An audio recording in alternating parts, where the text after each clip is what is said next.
forever.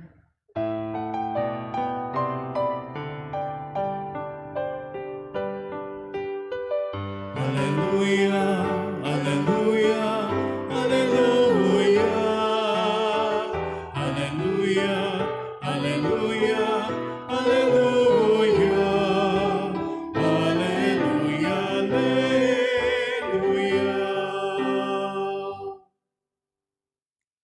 The Lord be with you. And with your spirit. A reading from the Holy Gospel according to Saint Matthew. Glory to you, O Lord.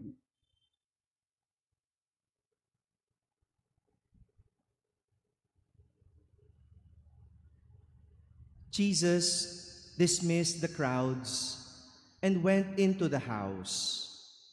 His disciples approached him and said, "Explain to us the parable of the weeds in the field." He said in reply, "He who sows good seed is the Son of Man. The field is the world. The good seed, the children of the kingdom. The weeds are the children of the evil one.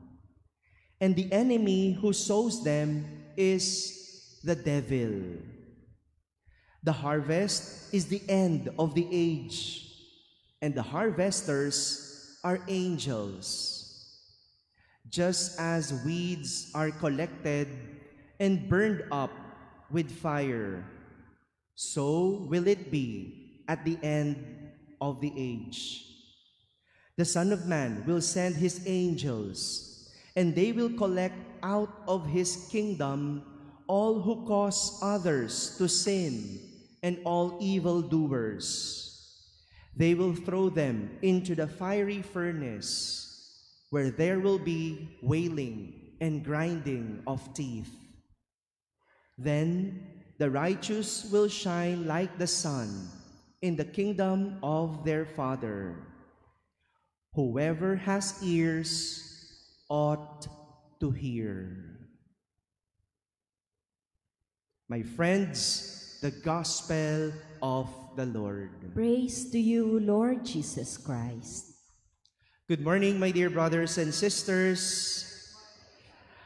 Once again, we heard a parable from Jesus.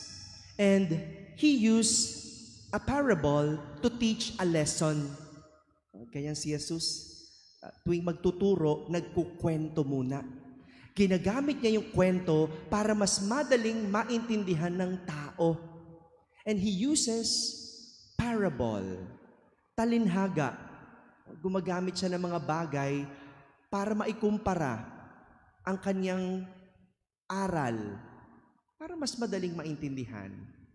And today, he explained further to his disciples the parable of the weeds. Ano ba sa Tagalog yung weeds? Masamang damo. Talinhaga ng masamang damo. As explained in our gospel, both the weeds and the wheat exist in a farm. Parehas. Sa isang farm, may makikita kang masamang damo. Meron pa nga hindi daw lumaki sa farm. Lumaki sa farm, pero masamang damo. Masamang damo, nasa farm. Mabuting damo, nasa farm din. Parehas. Both of them exist. Both of them grow together. And God allows it. God allows it. Kung isipin mo, bakit ganun? Ba't hinahayaan ng Diyos mabuhay ang masamang damo? Bakit di na lang mamatay yung mga yan? Bakit dapat mabuting damo lang ang nabubuhay? Well, according to Saint Matthew, God causes the sun to rise on good people and on evil people. And He sends rain to those who do right and to those who do wrong. Kanya ng Diyos eh. Pinasisikat niya ang araw sa mabubuti at masama, at pinapapatak niya ang ulan sa mga mabubuti at masama. Meaning, God treats people fairly. God treats fairly, whether you are good or bad. However, teka muna, sa mga masasama dyan, no? Huwag mo sabing safe ka na. No? Listen to this one. However, that does not end there. Yes, God treats us fairly. But in the parable, Jesus mentioned about the harvest time. May anihan, where the weeds will be collected and burned up with fire. So also to all who causes others to sin and all evildoers, they will throw them into the fiery furnace where there will be wailing and grinding of teeth. Para ang ganda papakinggan pag Ingles, no? Tagalogin natin para baka mas matakot yung mga masasamang damo. Sabi, kung paanong iniipon ang mga damo at sinusunog, gayon din ang mangyayari sa katapusan ng daigdig.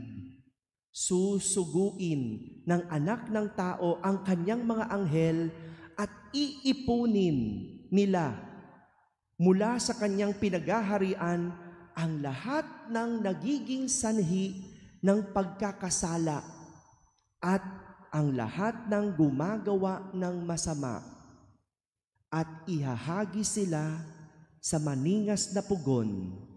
Dooy mananangis sila at mangangalit ang kanilang ngipin. Susunugin. Mayroong katapusan. At yan ang kahahantungan ng masasamang damo. So what can we learn from the parable? There is an end to those who do evil. Maybe not the way we want to end it, but how God will end them. Kung tayo yan, no, iisipin natin, no, sana mawala na lang yung mga yan. Mawala na lang yung mga nanloloko. Mawala na lang yung mga nangungurakot. Mawala na lang yung mga magnanakaw. Di ba? Galit tayo dyan eh. Because yan yung nagiging sanhi ng ating kahirapan. But not the way we want to end them. God has His way to end them. Kaya kayong mga masasamang damo, may araw din kayo.